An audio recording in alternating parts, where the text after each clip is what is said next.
Good morning. The quintessential experience of being a student journalist is when you turn in a great story for class and then nobody sees it. It's the Medill equivalent of if a tree falls in a forest and no one is around to hear it, does it make a sound? If I write an incredible piece for class and only my professor reads it, is that really journalism? The answer, I believe, is yes, and let me tell you why. Last year, my class traveled to Wisconsin, and my peers and I spoke with an 85-year-old county board supervisor named Lloyd. After 48 years in local government, Lloyd was not running for re-election. He said the work never used to be partisan, but people were getting ugly.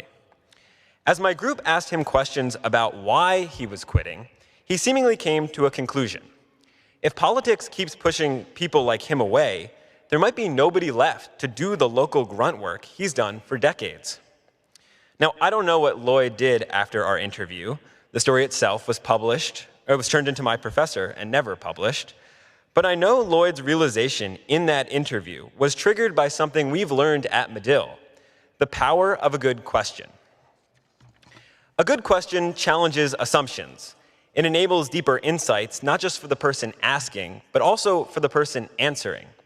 Pretty much every journalism movie romanticizes the impactful moment when the story is published, but I'd argue the true impact begins way before. It starts when we ask a question that makes the person go, that's a good question. Even as student journalists, we've seen those moments and the impact of our questions. Last year, Inside NU asked why student ticket prices for the football game at Wrigley Field were so high. Athletics subsequently dropped the price by nearly half. When group chats spread news to shelter in place before the university did, student publications asked what went wrong. The administration said they'd reevaluate their protocols. And when students on campus in COVID-19 isolation dorms started being assigned roommates, they were told to wear masks except when sleeping. Student journalists asked, what's the science on that? And we're still waiting.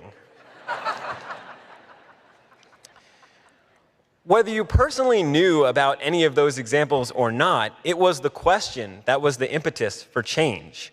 Although we may not all be publishing stories after graduation, we're all about to enter a society that rewards those with the answers to questions, not those who ask them. But what is often overlooked is that good questions lead to better answers. We can be the people who ask the question that everyone's thinking, but is too afraid to say out loud. And sometimes all it takes to ask a good question is to be a good listener. The conclusion Lloyd reached in our Wisconsin interview was because we let our curiosity take over for our question list.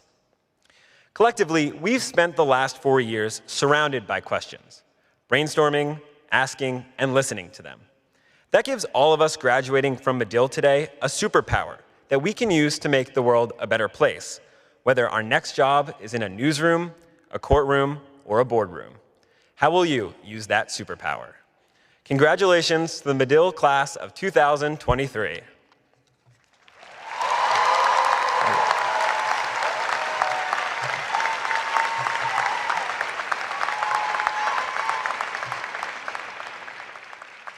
Now, please help me welcome Chelsea Zhao.